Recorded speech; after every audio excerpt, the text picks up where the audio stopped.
Don't link it, you boy. Welcome to the show.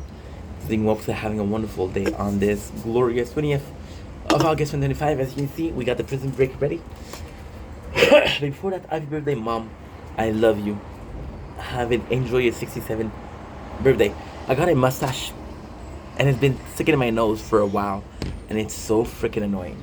So, guys, I want to do this the most possible because I want to watch some prison break today. We'll be streaming the whole day, so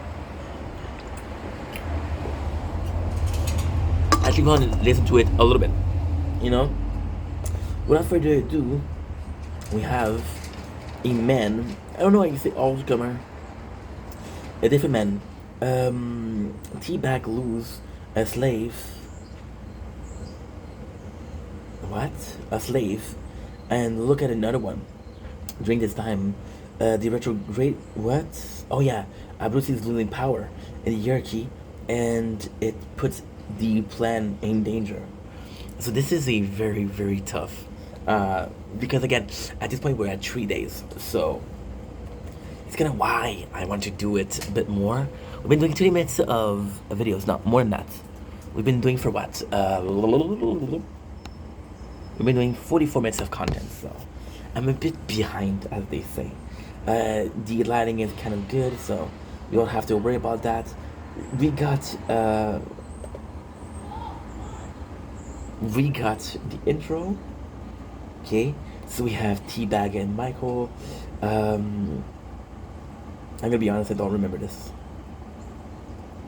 But I don't remember the scene, but what I do know is that the sexual slave, that's I think what they meant. Of Teabag goes to Michael and say, please help me out. Please, I beg you, help me out. Right? And then Michael said, I'm not getting involved. I'm not getting in between that. So that sucks because Michael had a chance to defend a guy, and the guy, because he didn't defend him, he's unaliving himself. So Michael will feel responsible for it, which ultimately speaking is great because we're gonna have another prisoner called Tweener. We're gonna ask Michael the same thing, and Michael, because he already let somebody died, will not allow Tweener to die. So that's actually pretty cool. But the Pope is worried about Lincoln because Lincoln is being irrational. See, the reality is Lincoln doesn't cause trouble. Lincoln is a friend of the guards, is a friend of the guards from in jail. Now, Lincoln in itself is so it's not directly said in the show, but it's more so the politics behind it. Oh, I got a text. I got a text. It's the tower. And I didn't even check the guild what they're saying. I just got the update. After that goes, flat speed up. Currently champion, I think I can reach high if I use FPF. I forgot to do this. I forgot to write the info on Asmod. Yeah, my neighbors. Yeah, this is just like the Lost thing. I'm not super excited to do some prison break recap because such a long show. I take a break from it after that. But still. So Lincoln is a high-profile prisoner. So there's a lot of reporter coming around, and there's a lot of people that are asking about him. And the second he start making a problem, he's gonna be known, and the Pope is gonna be losing credibility. See, the prison is all about keeping up the fact that everybody's okay. For example, we know that Balak is looking for the guy who killed Bob, right? And we know that last episode, he was getting the wrong guy. So is that gonna be enough or not, you know? So we have, this is super, super, super nice because we have the guys working on it, right? And it's kind of crazy because they're destroying the concrete, right? And they don't know where to hide it. So what they're doing is they hide it in the grass, they're hiding in the wall. It's actually pretty nice because they have to go down a whole, couple of yards, I guess, couple of inches. Now we have the new inmates, and this is fun because this is gonna be one of the important ones. Now on paper, this is amazing. This is Tweener, This guy is Tweener. He's gonna be important. And Tweener is actually a very sad character in the show and in real life. After he did Prison Break, kind of partied too hard, and he got to jail for drinking and driving. So yeah, so pretty sad, pretty freaking sad, and that he never worked in the industry again. So why is that important? Okay, well, what's important in here is that Michael, kind of, how can I say that? Michael, okay, let's put it like that. Michael could be seen as a genius, could be seen or as a guy that planned everything. I think somebody that planned a lot is a genius in most cases. I think that a guy that's a genius is able to plan on the spot. So, depending on which we are, right? So, Tweener is going to be his thief, right? And Michael is not going to be needing him until he needs him. And Tweener can be used. However, Tweener is such a sad character. Such a character. So Tweener says, yo, we're a new guy, we're new blood. We see that freaking teabag is already on it. And he's smelling like a hood. So, the importance is, in the long run, if you have to read between the pages, if you had to analyze the situation, right? Teabag is a bad guy, right? And Michael he doesn't care about Teabag being a bad guy. He doesn't care as long as it doesn't involve him. He doesn't care. But then there's so much that he can do, and so much he can do, so much he can do. And Michael's like, okay, well, you're a really bad person, right? And the craziest thing is Abruzzi. And this is what I love. This is seriously something I love. Teabag gets better at the end, but it takes a long time. And by the time that you see the character get better, you either gave up on the character or it's not as important as it used to be. So in this case, we got a character, for example, Abruzzi. It's like Teabag's not coming with us. Sucre is like he said he's not coming back with us. Lincoln says he's not going back with us. So everybody is saying Teabag doesn't belong with us. Now, there's a possibility that it's because he's racist. There's a possibility because he's a rapist.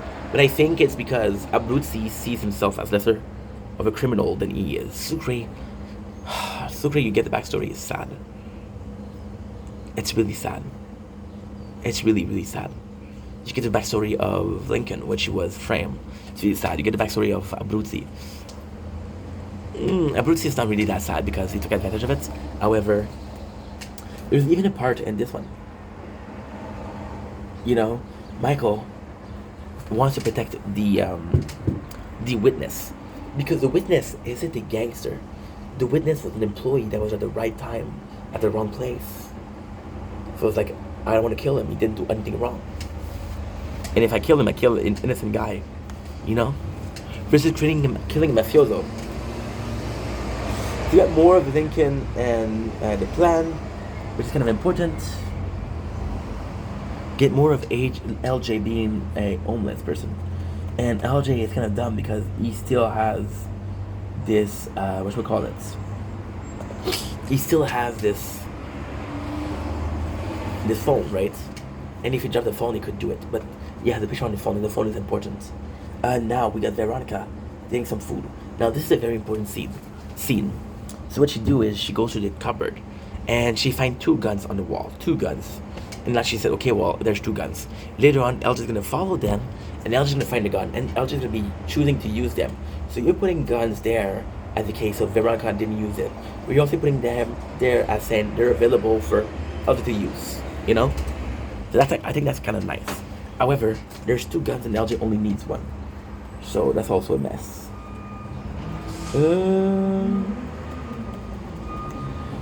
It's a sad thing because Tweener is looking for the it's a sad thing because Tweener is part of a bigger plot. So Tweener go to see CPAT. Again, we like CPAT, so it's cool that he goes to him. And CPAT tells him, hey, white kid, go back to your race. Right? And Teabag is like, this guy seems a bit... And this is such a great writing. He's a bit confused about his pigmentations, meaning he should be with the white, but he's with the blacks. Now, the reason why Teabag is doing that is for the other racists to hate Tweener. And for him to protect Tweener from the hate that he caused himself. Kind of insane, right? So yeah, so we got Abruzzi, and Abruzzi is having a big problem. So Abruzzi This is, as much as I say the show is a good show, this is a mistake that they made. They don't picture a clear. They don't do a good enough job at picturing a clear organization setup. We know that Abruzzi is important, but we don't know how important. That Abruzzi has power, but we don't know how much power he has. We know that he's part of the organization, but we don't know to what degree. And this is a big problem. Why? This is a big problem because you need to establish that. So, for example, when Bellic comes in this scene and tells John, John, we have a problem. And John's like, what? There's no money in my paycheck. So, we learned that Bellic is corrupted. And the reason, okay, so it's kind of complex. The reason why John had control over PI was because he was putting, somebody was putting money in Bellic's account, right? Now, the person that's behind it, they're not putting the money in the account anymore. So this means what? This means that John is not as useful. Now, here lies the problem. The plan is dependent on John. The plan isn't dependent on Sucre. The plan isn't dependent on T-Bag. The plan isn't even dependent on Lincoln. If I can get Lincoln out, I'm gonna get him out, but it's not dependent on him. The only one that's important is Abruzzi and... Okay, so the three characters that's important, but right now there's only two. The three characters that are important are Abruzzi, Michael, and DB. So DB has the money. Abruzzi, the reason why we need Abruzzi is he has a private plane. And as criminals, they can leave for other countries. And then you go into the whole law of extradition. For example, I'm a criminal in the US, however, I can be prosecuted for crime I committed in another country. I go to Mexico, right? That's what we're saying. Puppy. So we got a foul zone. Foul zone is what? Foul zone is another member of the organization. Here's the problem.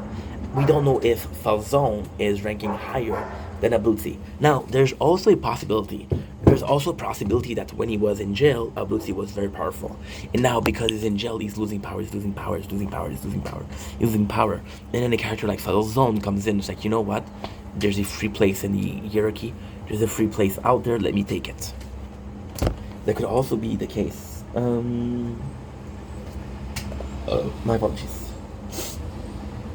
Bidaris, throwing our face again. We got Nick, Veronica. Once again, it's so boring when you know that he's a traitor, because every single thing that Nick does is a case of. It's a case of what you call it.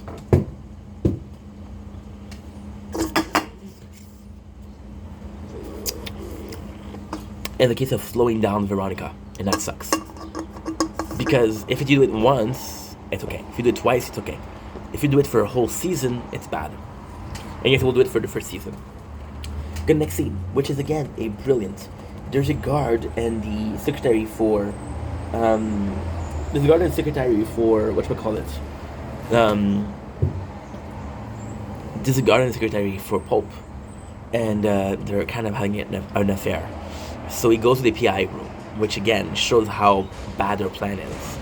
But it's a good thing because by realizing how fragile the plan is, they'll face it a little bit. So when the PI crew comes in, because John will lose the power of the PI. So, for example, how exposed the plan is versus it's complex. The plan is very exposed because we have the guards, the secretary. They do a better job at protecting or hiding the plan. So when the next PI crew comes in, you don't know what they're doing. So John talks about his accountant, and he asks how much money is there. And the accountant's like, Falzone took out everything. He took out everything. Every single piece of money that was there is out. Every single piece. Now, he said, there's money for your wife. And Abruzzi is like, no, that's hers. So when you read between the lines, this is also important because Falzone seized all the asset that was in John's name, not in the wife. So he's directly going after John, not his wife, not his kid. So Falzone comes in and he talks with one of the people from the Abruzzi crew. And the Abruzzi crew, and it's like, yo, you're in charge right now.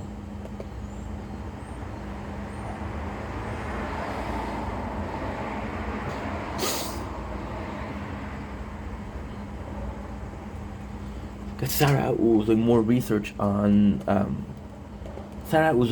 on Schofield. You have Abruzzi who's trying to see his whole crew and say, "Hey, I'm in charge here."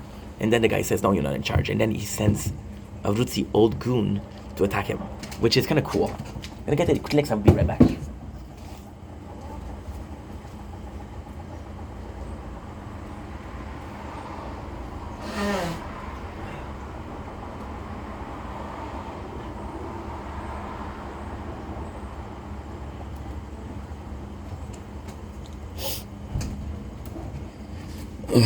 Dude, don't feel good, bro. Don't feel good. So yeah, so John is like, yo, and like, the craziest thing is, John did a bad move here. So by showing this, you know that he's not protected. So people that wouldn't go after John will not go after John. That's gonna be. It's hard to see. LJ is being followed, and LJ is every single time that he's trying to use the phone in trouble. I love this scene because Link convinced one of the guards to let him call, and how does he convince him? It's like, yo, this is my son. You have a son too.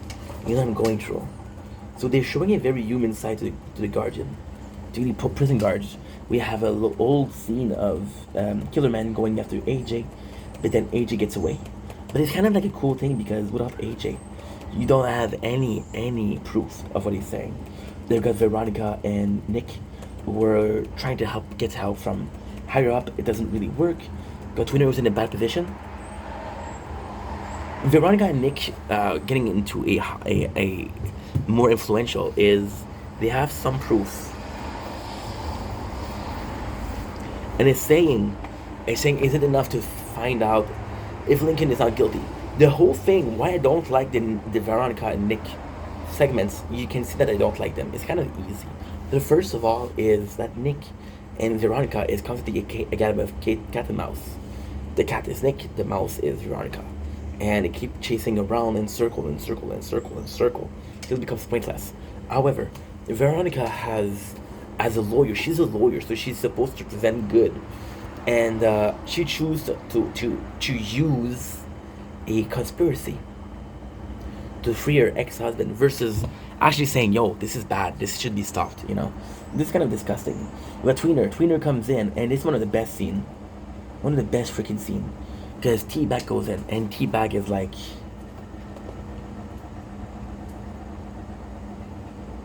music?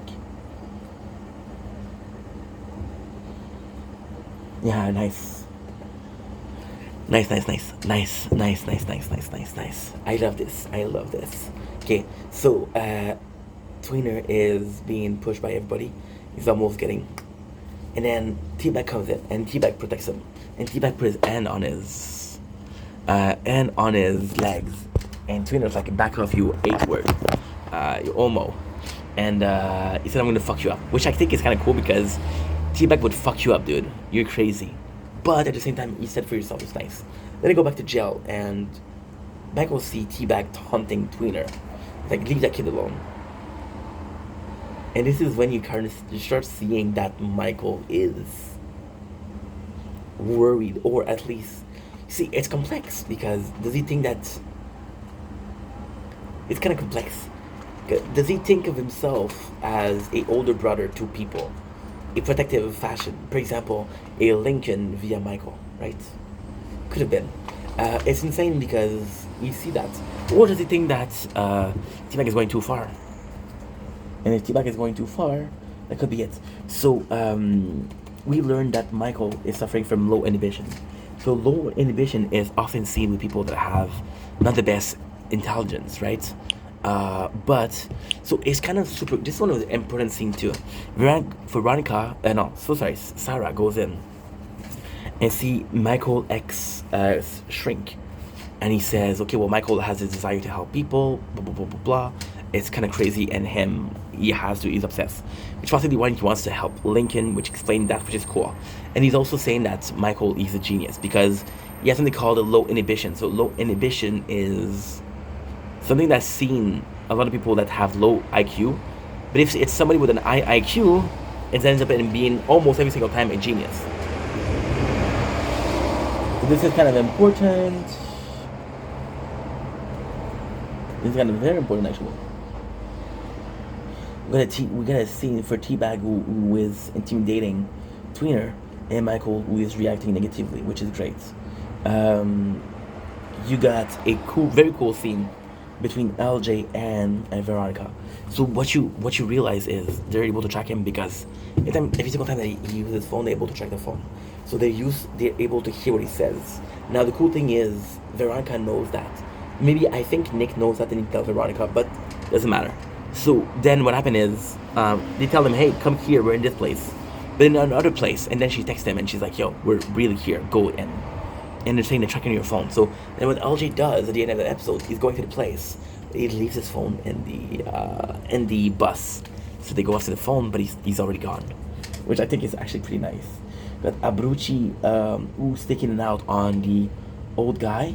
So what he's trying to do here is he's trying to intimidate the old guy. The other guy doesn't matter. More of Teabag bullying the whatchamacallit? Bullying the tweener, I guess. That's Sarah and Michael having a talk. Kind of sad because Sarah's like, yo, I researched your file, and it's supposed to be an endearing scene, but it's not well acted. It's because it's not endearing. It's like, oh, it's like, dude, you're a bit too invested, which again shows that how much she loves him and how much she cares about him.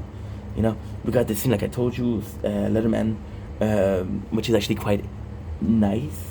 We got a very cool scene at the end where LJ sent a secret message to Lincoln, and she sent him, hey, it's LJ, I'm with Veronica, I love you. That's cool because that's what's keeping Lincoln mentally sane. And we need Lincoln, because Lincoln is more emotional than Michael, you know? And he's as important as Michael. So then everybody's pushing Teabag around, because first of all, they don't like him. Second of all, he's a bully. So then they push him around, and then he said, if you don't include me in your plan, we're gonna have a problem. We're gonna have a big problem. I heard a couple of good things here. It's actually a really good show. This show, at the end, is cringe, but it's actually a really, really nice moment. I'm just gonna quit that because I don't want to get the 4,500. Yes, I could have gotten it though. Milestone. Oh, Schnitzel. What? I didn't have it. Oh, that's disgusting. That is disgusting. I can get a lot of skins. We'll go back to D10.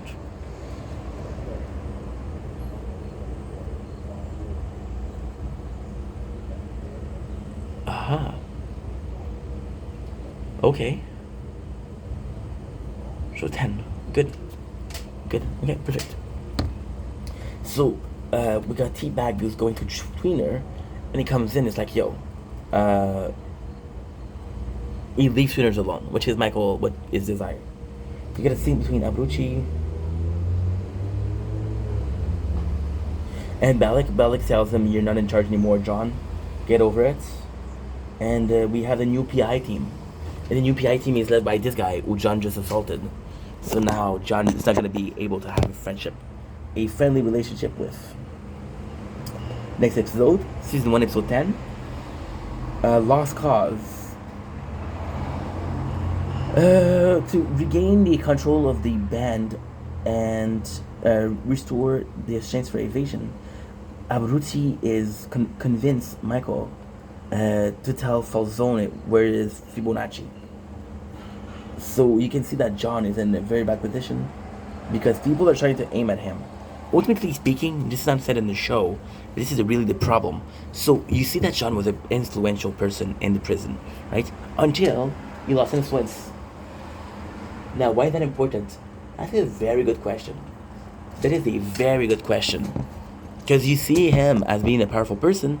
When he uses power, he is vulnerable. And to be honest, I watched the show a couple of times already, and I didn't even notice that. I didn't think about him being a new, how can I say this? Being a new target. Okay, so we did this. Okay, we're good.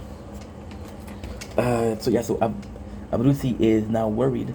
The PI's crew is doing their best. Abruzzi is trying to convince Bellic that he's not there. It looks like I'm in here for the money. These other guards are gonna be there for $14. I'm not gonna do it. John is telling Michael like, yo, the only way to do this is if you get Fibonacci. But again, we know the problem, which is what he's gonna tell in this scene. This is the scene. So John says, listen, we don't have PI because I don't have enough cash. And he's being honest, which I admire. Because he could have said, it's hard for somebody powerful to say, I don't have the power anymore. It's very hard. So he says, if you give me Fibonacci, I'll be able to control again. So Michael asked Lincoln for advice. He said, listen, I can give up this one guy to save us, but this guy is innocent. What should I do? Right? And it's nice. It's nice. So then Lincoln...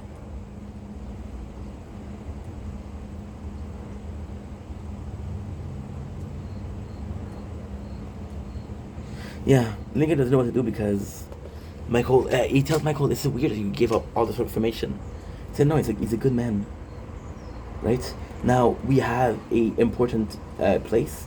The two officers, Ale and Lenderman, there's a third person coming in. And the third person is supposed to be a bit more important than them. It's supposed to be a bit more...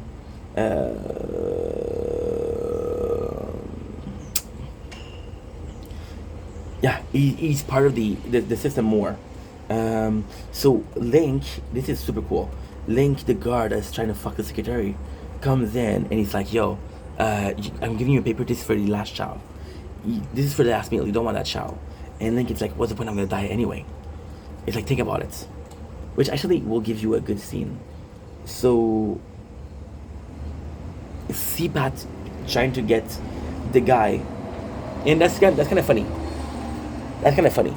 So this guy is the guy in charge, right? He's the one that's part of the crew, and he's replacing Abruzzi. CPAT is trying to get in the crew. Now, the cool thing, the really cool thing is that CPAT actually goes in to defend people, but he wants as part of the pie, and that's normal. See, the whole is useless without Michael, which is actually pretty cool. John and Michael are talking about it, and it's like, yo, I need you to do it. And he calls Falzone, which is kind of important. We got the involvement of Nikki, which is also important. Nikki is the wife of Michael. She's not a wife, she's a stripper, she's a hooker. Okay? But like that. But it's going to be important because she's going to be giving some things out of the... she gives him 2 things out of the jail. Now we got Sarah and Michael with more flirtatious. Sarah talks about how her father wasn't there. Michael feels bad about it. You see, Michael and Sarah is gonna be complex also, because Michael is supposed to use Sarah. So if you're trying to do that in the show, all you have to do is really put Michael and Sarah and say, hey, these two are going together, and these two are supposed to be like that. However, if you wanted to do, give me a sec. I'm doing a lot, dude. Okay, that's good. My apologies. Yeah, she's cute. You're both in love, by the way. You didn't ask. I don't think you care, but hey, I'm in love. So with what's going on with Sarah is you have to say, okay, well, why did Michael fall in love? And it's just a scene like that that's important. Like, Sarah has a problem with her parents. She's very caring, and her father doesn't care about her. Michael also has sort of daddy issues. So we get to relate on that, right? I guess. Next we have... it's very hard to see. Yeah, they're talking about how they're worried about LJ. They're really worried because he lost his father. He's gonna be losing his father. He lost his mom. Nick is there. We meet the third guy, and the third guy, I don't like him because he's supposed to be intimidating, but he plays this good character, and it's kind of nuts. But there's a pretty good show of power where he fights with L and you take over L's. So, for example, if you were to demonstrate power, if you were to demonstrate to assert dominance, you would destroy the guy that's already there. So L is one of the cops that's there. Another cops fight him, win that fight. That cop is the strongest. Nick and Veronica, and now they're doing some information, and now it's good, and now LJ is safe. So the situation kind of like moot, which is important because, in a way, what we call it.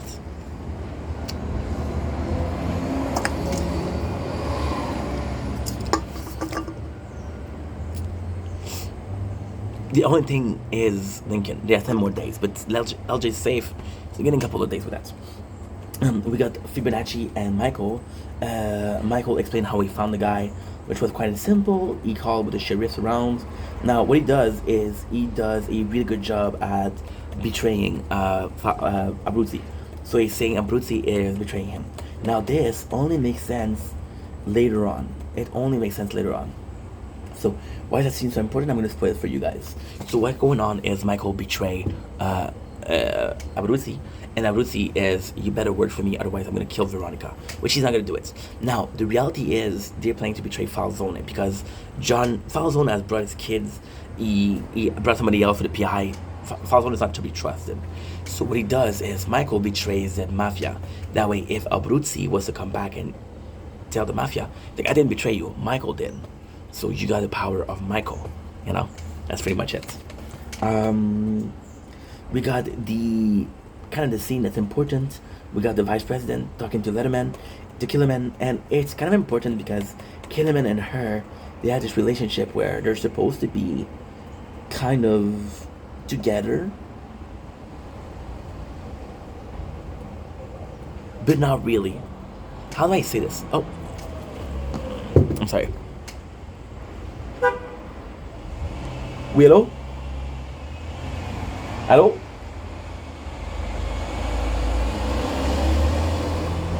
Guess I have to go. I'll be right back. Because it's my mom's birthday and instead of sending it to my house, instead of sending it to her house, I sent it to my house. Fuck. And we're back. Sorry about this. So yeah, so like I said, we have a very cool scene where Michael kind of decides to betray Abruzzi, but it's all kind of part of the plan. Abruzzi, Falzone come to kill the witness, which is great, because guess what happened? It's a trap.